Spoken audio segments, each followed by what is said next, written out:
ओम शांति। आज 6 अगस्त 2024 के ईश्वरी मधुर महावाक्य सुनते हैं। मीठे बच्चे, अब विकर्म करना बंद करो, क्योंकि अब तुम्हें विक्रमाजीत संवत शुरू करना है। आज की मुरली से प्रश्न है, हर एक ब्राह्मण बच्चे को किस एक बात में बाप को फॉलो अवश्य करना है? उत्तर है, जैसे बाप स्वयं टीचर बनकर तुम्हें पढ़ाते हैं, ऐसे बाप के समान हर एक को टीचर बनना है। जो पढ़ते हो उसे दूसरों को पढ़ाना है। तुम टीचर के बच्चे टीचर, सद्गुरु के बच्चे सद्गुरु भी हो। तुम्हें सचखंड स्थापन करना है। तुम सच की नैया पर हो। तुम्हारी नैया हिलेगी डुलेगी, लेकिन डूब नहीं सकती। ओम शांति। रूहानी बाप बैठ बच्चों के साथ रूह रिहान करते हैं। रूहों से पूछते हैं, क्योंकि यह नई नॉलेज है ना। मनुष्य से देवता बनने की यह है नई नॉलेज अथवा पढ़ाई। यह तुमको कौन पढ़ाते हैं? बच्चे जानते हैं रूहानी बाप हम बच्चों को ब्रह्मा द्वारा पढ़ाते हैं। यह भूलना नहीं चाहिए। वह बाप है, फिर पढ़ाते हैं तो टीचर भी हो गया। यह भी तुम जानते हो, हम पढ़ते ही हैं नई दुनिया के लिए। हर एक बात में निश्चय होना चाहिए। नई दुनिया के लिए पढ़ाने वाला बाप ही होता है। मूल बात ही बाप की हुई। बाप हमको यह शिक्षा देते हैं ब्रह्मा द्वारा। कोई द्वारा तो देंगे ना। गाया हुआ भी है, भगवान ब्रह्मा द्वारा राजयोग सिखलाते हैं। ब्रह्मा द्वारा आदि सनातन देवी देवता धर्म की स्थापना करते हैं। जो देवी देवता धर्म अभी नहीं है, अब तो है ही कलयुग, तो सिद्ध होता है स्वर्ग की स्थापना हो रही है। स्वर्ग में सिर्फ देवी देवता धर्म वाले हैं, बाकी इतने सब धर्म होंगे ही नहीं, अर्थात विनाश हो जाएंगे, क्योंकि सतयुग में और कोई धर्म था ही नहीं। यह बातें तुम बच्चों की बुद्धि में है। अब तो अनेक धर्म हैं। अब फिर बाप हमको मनुष्य से देवता बनाते हैं, क्योंकि अब संगम युग है। यह तो बहुत सहज बात समझाने की है। त्रिमूर्ति में भी दिखाते हैं। ब्रह्मा द्वारा स्थापना। किसकी स्थापना? जरूर नई दुनिया की होगी, पुरानी की तो होगी नहीं। बच्चों को यह निश्चय है कि नई दुनिया में रहते ही हैं दैवी गुण वाले देवताएं, तो अब हमको भी गृहस्थ व्यवहार में रहते दैवी गुण धारण करने हैं। पहले पहले काम पर जीत पाकर निर्विकारी बनना है। कल इन देवी देवताओं के आगे जाकर कहते भी थे कि आप संपूर्ण निर्विकारी हो, हम विकारी हैं। अपने को विकारी फील करते थे, क्योंकि विकार में जाते थे। अब बाप कहते हैं, तुमको भी ऐसे निर्विकारी बनना है, दैवी गुण धारण करने हैं। यह विकार काम क्रोध आदि अगर हैं तो दैवी गुण नहीं कहेंगे। विकार में जाना, क्रोध करना, यह आसुरी गुण है। देवताओं में लोभ होगा क्या? वहाँ 5 विकार होते नहीं। यह है ही रावण की दुनिया। रावण का जन्म होता है त्रेता और द्वापर के संगम पर। जैसे यह पुरानी दुनिया और नई दुनिया का संगम है ना, ऐसे वह भी संगम हो जाता है। अभी रावण राज्य में बहुत दुख है, बीमारी है, इसको कहा ही जाता है रावण राज्य। रावण को हर वर्ष जलाते हैं। वाम मार्ग में जाने से विकारी बन जाते हैं। अब तुमको निर्विकारी बनना है। यहाँ ही दैवी गुण धारण करने हैं। जैसा जो कर्म करता है ऐसा ही फल पाता है। बच्चों से अब कोई विकर्म नहीं होना चाहिए। एक होता है राजा विक्रमाजीत, दूसरा होता है राजा विक्रम। यह है ही विक्रम संवत, यानी रावण विकारियों का संवत। यह कोई समझते नहीं, ना कल्प की आयु का ही किसी को पता है। वास्तव में विक्रमाजीत होते हैं देवताएं। 5000 वर्ष में 2500 वर्ष हुए राजा विक्रम के, 2500 वर्ष राजा विक्रमाजीत के। आधा है विक्रम का। वह लोग भल कहते हैं, परंतु कुछ भी पता नहीं है। तुम कहेंगे विक्रमाजीत का संवत 1 वर्ष से शुरू होता है, फिर 2500 वर्ष बाद विक्रम संवत शुरू होता है। अभी विक्रम संवत पूरा होगा, फिर तुम विक्रमाजीत महाराजा महारानी बन रहे हो। जब बन जाएंगे तो विक्रमाजीत संवत शुरू हो जाएगा। यह सब तुम ही जानते हो। तुमको कहते हैं ब्रह्मा को क्यों बिठाया है? अरे, तुम्हारी इनसे क्यों आकर पड़ी है? हमको पढ़ाने वाला कोई यह थोड़ी ही है। यह तो शिव बाबा से पढ़ते हैं, यह भी उनसे पढ़ता है। पढ़ाने वाला तो ज्ञान का सागर है। वह है विचित्र।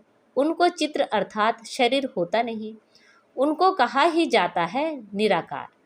वहाँ सब निराकारी आत्माएं रहती हैं, फिर यहाँ आकर साकारी बनती हैं। परमपिता परमात्मा को सब याद करते हैं। वह है आत्माओं का पिता। लौकिक बाप को परम अक्षर नहीं कहेंगे। यह समझ की बात है ना। स्कूल के स्टूडेंट पढ़ाई पर अटेंशन देते हैं। जब कोई मर्तबा पा लेते, बैरिस्टर आदि बन जाते, तो फिर पढ़ाई बंद। ऐसे थोड़े ही बैरिस्टर बनकर फिर पढ़ेगा? नहीं, पढ़ाई पूरी हो जाती है। तुम भी देवता बन गए, फिर तुमको पढ़ाई की दरकार नहीं रहती। 2500 वर्ष देवताओं का राज्य चलता है। यह बातें तुम बच्चे ही जानते हो, तुमको फिर औरों को समझाना पड़े। यह भी ख्याल रखना चाहिए, पढ़ाते नहीं तो टीचर कैसे ठहरे? तुम सब टीचर्स हो, टीचर की औलाद हो ना, तो तुमको भी टीचर ही बनना है। तो कितने टीचर्स चाहिए पढ़ाने के लिए? जैसे बाप टीचर सदगुरु है, वैसे तुम भी टीचर हो, सदगुरु के बच्चे सदगुरु हो। वह कोई सदगुरु नहीं है, वह गुरु के बच्चे गुरु। सत माना सच। सचखंड भी भारत को कहा जाता था, यह झूठ खंड है। सचखंड बाबा ही स्थापन करते हैं, वह है सच्चा साईं बाबा। जब रियल बाप आते हैं तो झूठे भी बहुत निकल पड़ते हैं। गायन भी है ना, नैया डोलेगी, तूफान आएंगे, परंतु डूबेगी नहीं। बच्चों को समझाया जाता है माया के तूफान बहुत आएंगे, उनसे डरना नहीं है। सन्यासी लोग तुमको ऐसे कभी नहीं कहेंगे कि माया के तूफान आएंगे, उनको पता ही नहीं है नैया को पार कहाँ ले जाएंगे। तुम बच्चे जानते हो, भक्ति से सदगति नहीं होती है, नीचे ही उतरते जाते हैं। भल कहते हैं भगवान आकर भक्तों को भक्ति का फल देते हैं। भक्ति तो जरूर करनी चाहिए। अच्छा, भक्ति का फल भगवान क्या आकर देंगे? जरूर सदगति देंगे कहते हैं, परंतु कब और कैसे देंगे यह पता नहीं है। तुम कोई से पूछो तो कह देंगे यह तो अनादि चलती आ रही है, परंपरा से चली आई है। रावण को कब से जलाना शुरू किया है? कहेंगे परंपरा से। तुम समझाते हो तो कहते हैं इन्हों का ज्ञान तो कोई नया है, जिन्होंने कल्प पहले समझा है वह झट समझ जाते हैं। ब्रह्मा की तो बात ही छोड़ दो, शिव बाबा का जन्म तो है ना, जिसको शिवरात्रि भी कहते हैं।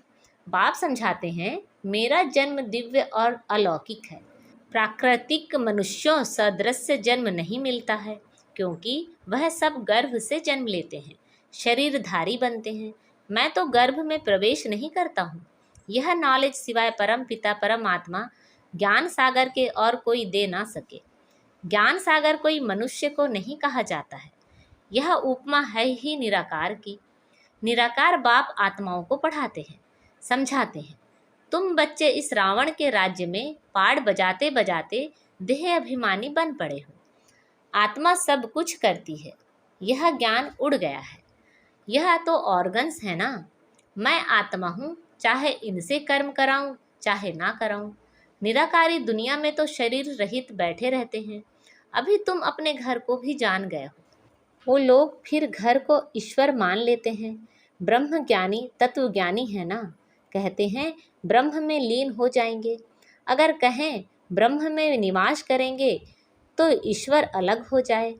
यह तो ब्रह्म को ही ईश्वर कह देते हैं। यह भी ड्रामा में नूंद है। बाप को भी भूल जाते हैं। जो बाप विश्व का मालिक बनाते हैं उनको तो याद करना चाहिए ना, क्योंकि वही स्वर्ग बनाने वाला है। अभी तुम हो पुरुषोत्तम संगम युगी ब्राह्मण, तुम उत्तम पुरुष बनते हो। कनिष्ठ पुरुष उत्तम के आगे माथा टेकते हैं। देवताओं के मंदिर में जाकर कितनी महिमा गाते हैं। अभी तुम जानते हो हम 100 देवता बनते हैं।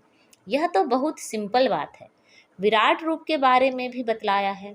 विराट चक्र है ना, वह तो सिर्फ गाते हैं ब्राह्मण देवता क्षत्रिय, लक्ष्मी नारायण आदि के चित्र तो है ना। बाप आकर सबको करेक्ट करते हैं, तुमको भी करेक्ट कर रहे हैं, क्योंकि भक्ति मार्ग में जन्म जन्मांतर तुम जो कुछ करते आए हो वह है रॉन्ग, इसलिए तुम तमो प्रधान बने हो। अभी है ही अनराइटियस वर्ल्ड, इसमें दुख ही दुख है, क्योंकि रावण का राज्य है, सब विकारी हैं। रावण का राज्य है अनराइटियस, राम का राज्य है राइटियस। यह है कलयुग, वह है सतयुग। यह तो समझ की बात है ना। इनको शास्त्र उठाते कभी देखा है क्या? अपना भी नॉलेज दिया, रचना की भी समझानी दी है। शास्त्र बुद्धि में उन्हों के होते जो पढ़कर औरों को सुनाते हैं। तो सबका सुखदाता एक शिव बाबा है, वही उच्च ते उच्च बाप है। उनको परम पिता परमात्मा कहा जाता है। बेहद का बाप जरूर बेहद का वर्षा देते हैं। 5000 वर्ष पहले तुम स्वर्गवासी थे, अब नरकवासी हो। इस रावण राज्य में भी राजाएं महाराजाएं होते हैं। वह बहुत साहूकार, वह कम साहूकार। उनको कोई सूर्यवंशी चंद्रवंशी नहीं कहेंगे। इनमें साहूकार को महाराजा का लक़ब मिलता है, कम साहूकार को राजा का। अभी तो है ही प्रजा का प्रजा पर राज्य, धनी धोनी कोई है नहीं।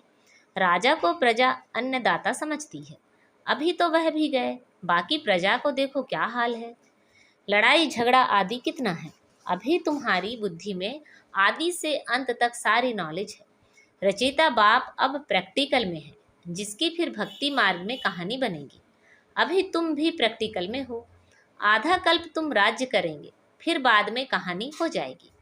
चित्र तो रहते हैं, कोई से पूछो यह कब राज्य करते थे तो लाखों वर्ष कह देंगे। सन्यासी हैं निवृत्ति मार्ग वाले, तुम हो पवित्र गृहस्थ आश्रम वाले। फिर अपवित्र गृहस्थ आश्रम में जाना है। स्वर्ग के सुखों को कोई जानता नहीं। निवृत्ति मार्ग वाले तो कभी प्रवृत्ति मार्ग सिखला ना सकें। आगे तो जंगल में रहते थे, उनमें ताकत थी, जंगल में ही उन्हों को भोजन पहुंचाते थे। अभी वह ताकत ही नहीं रही है। जैसे तुम्हारे में भी वहाँ राज्य करने की ताकत थी, अभी कहाँ है? हो तो वही ना, अभी वह ताकत नहीं रही है। भारतवासियों का असूल में धर्म था, वह अभी नहीं है, अधर्म हो गया है। बाप कहते हैं, मैं आकर धर्म की स्थापना, अधर्म का विनाश करता हूँ, अधर्मियों को धर्म में ले आता हूँ। बाकी जो बचते हैं वह विनाश हो जाएंगे। फिर भी बाप बच्चों को समझाते हैं कि सबको बाप का परिचय दो। बाप को ही दुख हरता सुख करता कहा जाता है। जब बहुत दुखी होते हैं तब ही बाप आकर सुखी बनाते हैं। यह भी अनादि बना बनाया खेल है। अच्छा, मीठे मीठे सिखिलदे बच्चों प्रति माता पिता बाप दादा का याद प्यार और गुड मॉर्निंग। रूहानी बाप की रूहानी बच्चों को नमस्ते। हम सब रूहानी बच्चों की रूहानी माता पिता बाप दादा को याद प्यार गुड मॉर्निंग और नमस्ते। आज के मुरली से धारणा के लिए मुख्य सार हैं, इस पुरुषोत्तम संगम युग पर उत्तम पुरुष बनने के लिए आत्म अभिमानी बनने का पुरुषार्थ करना है। सत बाप मिला है तो कोई भी असत्य अनराइटियस काम नहीं करना है। माया के तूफानों से डरना नहीं है। सदा याद रहे, सत की नैया हिलेगी डुलेगी लेकिन डूबेगी नहीं। सतयुग के बच्चे सदगुरु बन सबकी नैया पार लगानी है। आज बाबा ने हमें वरदान दिया है, सहज योग की साधना द्वारा साधनों पर विजय प्राप्त करने वाले प्रयोगी आत्मा भव। सहज योग की साधना द्वारा साधनों पर विजय प्राप्त करने वाले प्रयोगी आत्मा भव। साधनों के होते साधनों को प्रयोग में लाते योग की स्थिति डगमग ना हो। योगी बन प्रयोग करना, इसको कहते हैं न्यारा। होते हुए निमित्त मात्र अनासक्त रूप से प्रयोग करो। अगर इच्छा होगी तो वह इच्छा अच्छा बनने नहीं देगी। मेहनत करने में ही समय बीत जाएगा।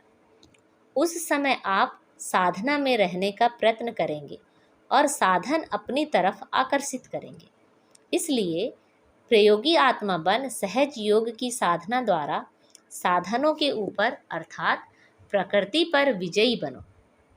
आज का स्लोगन है, स्वयं संतुष्ट रह, सबको संतुष्ट करना ही संतुष्ट मणि बनना है।